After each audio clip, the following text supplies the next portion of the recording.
Buenas tardes. Este es su programa La Misión Continúa. Estamos compartiendo con ustedes y reflexionando el documento de síntesis de la Asamblea Sinodal realizada el pasado mes de octubre. Nos hemos introducido al tema y estamos en la parte 1, el rostro de la Iglesia Sinodal.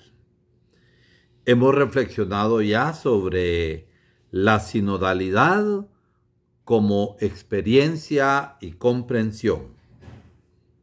En un segundo lugar, reunidos y enviados por la Trinidad. Y en tercer lugar, entrar en una comunidad de fe, y hemos hablado de la iniciación cristiana. Ahora nos toca el punto cuarto de la parte 1, el rostro de la Iglesia Sinodal. Y vamos a leer y reflexionar sobre los pobres como protagonistas del camino de la Iglesia y cuáles son las convergencias.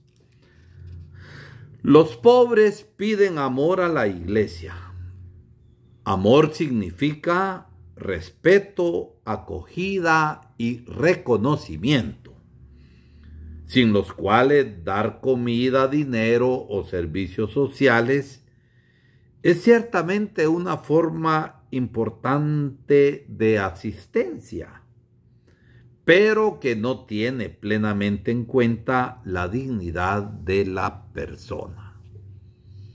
Podemos ayudar y asistir, pero sin reconocer la gran dignidad de la persona.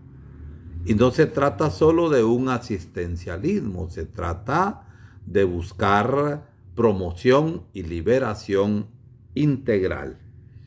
Por eso, el respeto y el reconocimiento son instrumentos poderosos para activar las capacidades personales, de modo que cada persona sea sujeto de su propio camino de crecimiento y no objeto de la acción asistencial de otras personas. Se queda igual y hay que promover y hay que liberar. La opción preferencial por los pobres está implícita en la fe cristológica. Veamos. Jesús, pobre y humilde, se hizo amigo de los pobres, caminó con los pobres, compartió la mesa con los pobres y denunció las causas de la pobreza. Hago una pausa. Cuando ayudamos a un pobre y solamente damos, todo el mundo está contento. Pero cuando ya empezamos a reflexionar sobre las causas de la pobreza, hay tanta gente que ya no le gusta y empiezan a decir que eso es política y que eso es comunismo. Para la Iglesia, la opción por los pobres y descartados es una categoría teológica antes que cultural, sociológica, política o filosófica. Es una categoría teológica, es decir, en el pobre uno encuentra a Dios.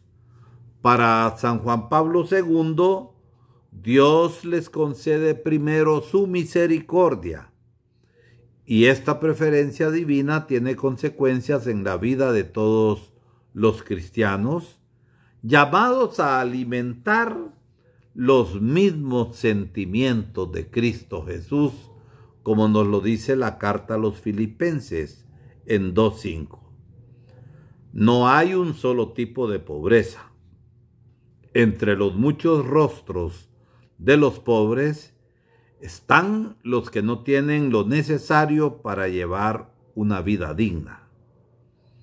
También están los de los migrantes y refugiados, los pueblos indígenas, originarios y afrodescendientes, los que sufren violencia y abusos, en particular las mujeres, las personas con adicciones, las minorías a las que se niega sistemáticamente la voz, los ancianos abandonados, las víctimas del racismo, la explotación y el tráfico, en particular los menores, los trabajadores explotados, los excluidos económicamente y otros que viven en las periferias. Podríamos decir los que están a las orillas, porque a las orillas los hemos mandado. Los más vulnerables entre los vulnerables, por lo que es necesaria una defensa constante, son los niños en el vientre materno y sus madres.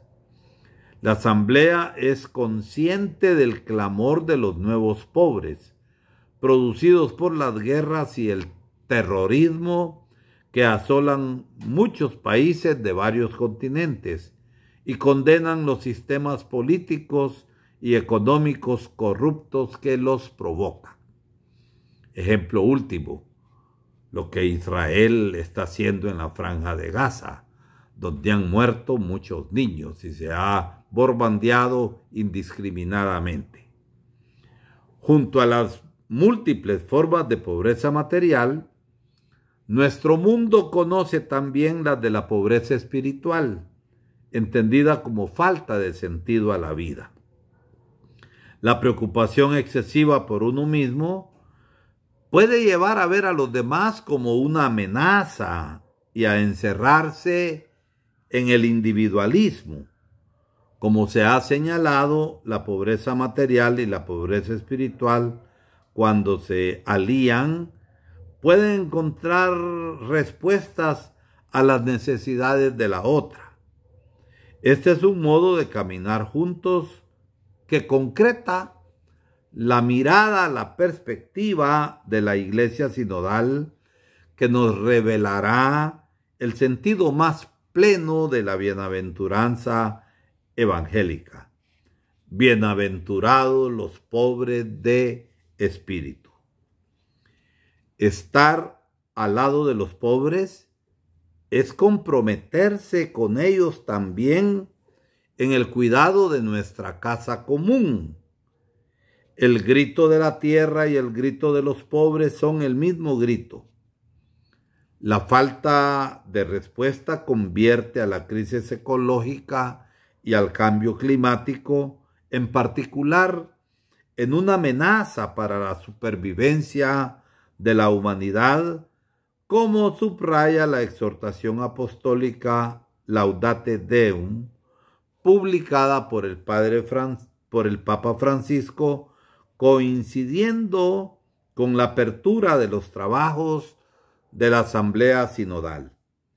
Las iglesias de los países más expuestos a las consecuencias del cambio climático son muy conscientes de la urgencia de un cambio de rumbo, y esto representa su contribución al camino de las demás iglesias del planeta. El compromiso de la Iglesia debe llegar a las causas de la pobreza y la exclusión, la marginación.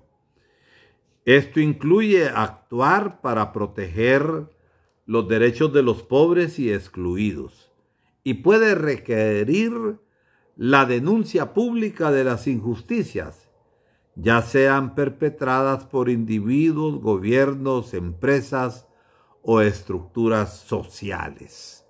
como lo hemos visto aquí en Guatemala. Estamos hartos de tanta corrupción, coaptación del Estado que provoca miseria de nuestra gente. Escuchar sus reivindicaciones y puntos de vista para darles voz a los pobres, utilizando sus palabras, es crucial. Los cristianos tienen el deber de comprometerse a participar activamente en la construcción del bien común y en la defensa de la dignidad de la vida, inspirándose en la doctrina social de la Iglesia y actuando de diversas formas. Compromiso en organizaciones de la sociedad civil, sindicatos, movimientos populares, asociaciones de base, política y otras formas. La Iglesia expresa su profunda gratitud por su acción. Las comunidades apoyan a quienes trabajan en estos campos con auténtico espíritu de caridad y servicio. Su acción se inscribe en la misión de la Iglesia de anunciar el Evangelio y colaborar en la llegada del reino de Dios. En los pobres, la comunidad cristiana encuentra el rostro y la carne de Cristo. Por eso decimos que el pobre es un lugar teológico, no es simplemente una categoría sociológica. Es lugar teológico porque nos permite el encuentro con Dios, el encuentro con Cristo. Repito, en los pobres la comunidad cristiana encuentra el rostro y la carne de Cristo, que de rico se hizo pobre por nosotros, para que nosotros nos enriqueciéramos con su pobreza. Ver 2 Corintios 8:9. Esta llamada no solo a acercarse a ellos, sino a aprender de ellos, es urgente.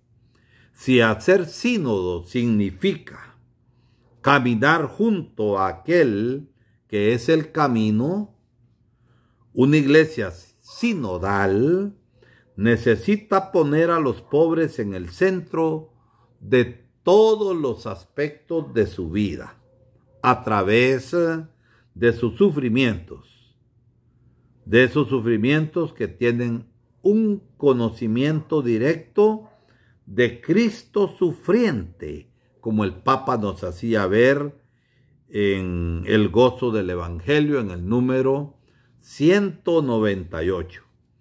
La semejanza de su vida con la del Señor hace de los pobres heraldos, anunciadores de una salvación recibida como don y testigos de la alegría del Evangelio. ¿Cuáles son las cuestiones que deben abordarse? En algunas partes del mundo, la iglesia es pobre, con los pobres y para los pobres. Existe un riesgo constante que hay que evitar cuidadosamente, de considerar a los pobres en términos de ellos y nosotros, viéndolos como objetos de la caridad de la iglesia. Por eso es necesario poner a los pobres en el centro y aprender de ellos, y es algo que la iglesia debe hacer cada vez más. Por eso los pobres nos evangelizan. Esta conciencia se ha tenido clara en América Latina en su reflexionar teológico a partir de la realidad. La denuncia profética de las situaciones de injusticia y la presión contra los responsables políticos, que exige recurrir a formas de diplomacia, deben mantenerse en tensión dinámica para no perder lucidez y fecundidad. No basta solo la diplomacia, hay que tomar acciones concretas. Guatemala es el ejemplo clásico por la corrupción y la injusticia de todo esto. En particular, hay que velar por la utilización de los fondos públicos o privados por parte de las estructuras eclesiales y que esto no condicione la libertad de pronunciarse en nombre de las exigencias del Evangelio. La Iglesia, no olvidemos, es conciencia social y debe ser libre para pronunciarse en nombre de las exigencias del Evangelio. La acción en los campos de la educación, la sanidad y la asistencia social, sin discriminación ni marginación ni exclusión de nadie.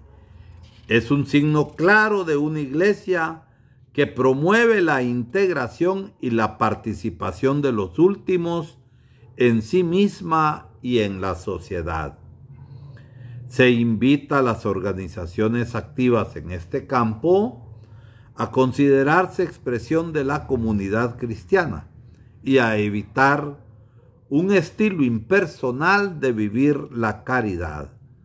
También se les insta a trabajar en red y a coordinarse. La Iglesia debe ser honesta al examinar cómo respeta las exigencias de la justicia hacia quienes trabajan en instituciones afines, para dar testimonio de su coherencia con la integridad. En una iglesia sinodal, el sentido de la solidaridad se manifiesta también en el intercambio de dones y la puesta en común de recursos entre iglesias locales de distintas regiones. Se trata de relaciones que favorecen la unidad de la iglesia, creando vínculos entre las comunidades cristianas implicadas. Es necesario centrarse en las condiciones que hay que garantizar para que los presbíteros que acuden en ayuda de las iglesias pobres en clero no sean solamente un remedio funcional, sino un recurso para el crecimiento de la iglesia que los envía y de la iglesia que los acoge. Nosotros hemos tenido misioneros de otras iglesias. Hemos tenido misioneros de diócesis de Canadá. Hemos tenido misioneros de Bélgica y todavía tenemos al padre Rogelio Strobo con 88 años de edad que decidió quedarse a vivir entre los pobres de Jocotán. Y últimamente hemos tenido sacerdotes de la arquidiócesis de Taranto en el sur de Italia. El padre Luigi Pellegrino, que estuvo en 2 ocasiones, totalizando 9 años de trabajo entre nosotros, y el padre Mimo Damasi, que ha estado con nosotros 4 años, concretamente aquí en la parroquia de Jocotán. Nos han enriquecido, pero también nuestra iglesia local, nuestra gente, les ha enriquecido a ellos para llevar esta riqueza a estas iglesias más antiguas. Entonces se trata de un recurso para el crecimiento de la iglesia que los envía y de la iglesia que los acoge. Del mismo modo, debemos trabajar para que la ayuda económica no degenere en asistencialismo, sino que promueva una auténtica solidaridad evangélica y se gestione de manera transparente y fiable. ¿Cuáles son las propuestas? La doctrina social de la Iglesia. La doctrina social de la Iglesia es un recurso demasiado poco conocido como para volver a invertir en ella. Las iglesias locales deben comprometerse no solo a dar a conocer mejor su contenido de esta doctrina social de la Iglesia, riquísima, sino a favorecer su apropiación mediante prácticas que pongan en práctica su inspiración. Nos da principios para ser solidarios, para ser justos y para hacer que el reino de Dios en las situaciones concretas de la vida se vaya manifestando. Que la experiencia de encuentro, de compartir la vida y de servir a los pobres y marginados se convierta en parte integrante de todos los caminos de formación ofrecidos por las comunidades cristianas. Es una exigencia de la fe, no una opción. Esto es particularmente cierto para los candidatos al ministerio ordenado, es decir, aquellos que se preparan a ser sacerdotes, y también a la vida religiosa. Porque si no, las promesas evangélicas que hacemos los del clero diocesano, la promesa evangélica de la pobreza, como también el voto religioso de la pobreza, fácilmente, si no tenemos actitud de pobre, puede ser nada más una abstracción conceptual, pero no llevado a la práctica en lo cotidiano de la vida, porque prácticamente, a Dios gracias, lo tenemos todo. Por eso el padre diocesano Hermógenes López Coarchita, mártir, el 30 de junio de 1978, decía: hay que sentir lo que se siente. Es decir, hay que hacerse pobre. Como parte del replanteamiento del ministerio de los diáconos, debería promoverse una mayor orientación hacia el servicio de los pobres y no quedarse solamente en el aspecto litúrgico. La liturgia es lo máximo, pero es la cumbre. Pero todo debe ir preparado con una vida y un ministerio desarrollado entre los pobres como servicio por la solidaridad y por la justicia. Que los fundamentos bíblicos y teológicos de la ecología integral se integren más explícita y cuidadosamente en la enseñanza, en la liturgia y las prácticas de la Iglesia. Vemos pues cómo hay que abordar y estar siempre en camino de ser iglesia pobre, con los pobres y para los pobres. No es simplemente la categoría de pobre una categoría conceptual, una categoría sociológica solamente, sino que se trata de que el pobre es un lugar teológico, es el lugar del encuentro vivo con Dios, del encuentro vivo con Jesucristo, en sus llagas y tratar de promover al pobre integralmente. Hasta el próximo programa, que estaremos viendo a la iglesia sinodal como una iglesia de toda tribu, lengua, pueblo y nación. La iglesia es para todos. Dios les bendiga y hasta el próximo programa.